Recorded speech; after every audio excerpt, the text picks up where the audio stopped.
미국에서 최신 스텔스 전투기인 F-35가 비행 중에 사라졌는데 미군도 추적에 실패해서 한동안 일반인들 중에 목격자를 찾는 일이 벌어졌습니다. 현지 시간 일요일 미국 사우스캐롤라이나 상공을 비행 중이던 F-35에서 비상 상황이 발생해서 조종사가 탈출을 했습니다. 그런데 이 F-35의 행방이 한동안 확인되지 않았습니다. 조종사가 탈출 직전 전투기를 자동 조종 상태로 돌려놨는데 이후에 전투기가 한동안 스스로 날다가 사라진 겁니다. F-35는 레이더에 잡히지 않는 스텔스 기능을 갖췄는데 사고 이후에 미군도 레이더로 이 전투기의 행적을 찾지 못했습니다. 해당 공군기지는 SNS에 정보를 가진 일반인은 부대로 연락을 해달라면서 전화번호를 남겼습니다.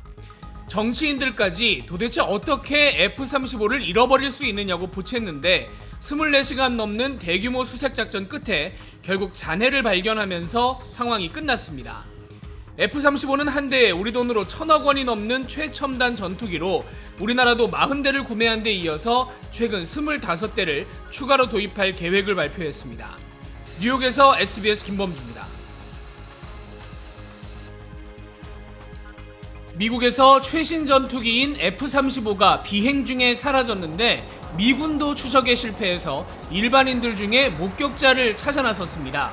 현지 시간 일요일 미국 사우스캐롤라이나 상공을 비행 중이던 F-35에서 비상 상황이 발생해서 조종사가 탈출을 했습니다.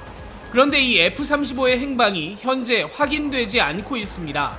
조종사가 탈출 직전 전투기를 자동 조종 상태로 돌려놨는데 이후 전투기가 한동안 스스로 날다가 사라진 것으로 파악됩니다. F-35는 레이더에 잡히지 않는 스텔스 기능을 갖췄는데 사고 이후에 미군도 레이더로 이 전투기의 행적을 찾지 못한 것으로 알려졌습니다. 해당 공군기지는 SNS에 정보를 가진 일반인은 부대로 연락을 해달라면서 전화번호를 남겼습니다. 당시 사고가 어떻게 난 건지는 보안상 밝힐 수 없다는 입장입니다. F-35는 한 대에 우리 돈으로 1,000억 원이 넘는 최첨단 전투기로 우리나라도 40대를 구매한 데 이어서 최근 25대를 추가로 도입할 계획을 발표했습니다. 뉴욕에서 SBS 김범주입니다.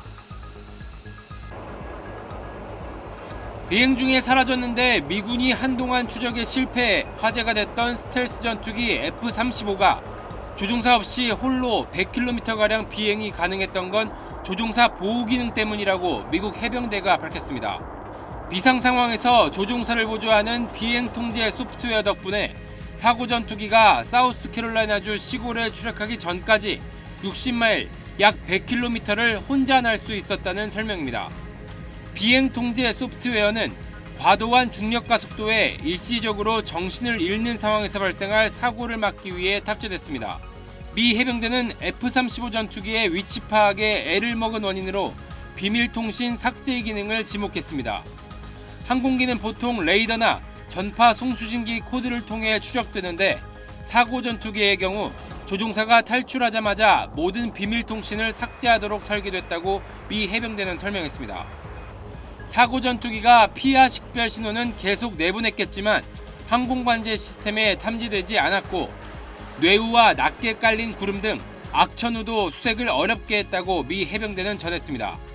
다만 미 해병대는 비록 F-35를 잃어버렸다는 논란이 불거지긴 했지만 문제의 조종 보조 기능 덕분에 조종사뿐만 아니라 지상에 있던 시민들의 생명도 지킬 수 있었다고 강조했습니다.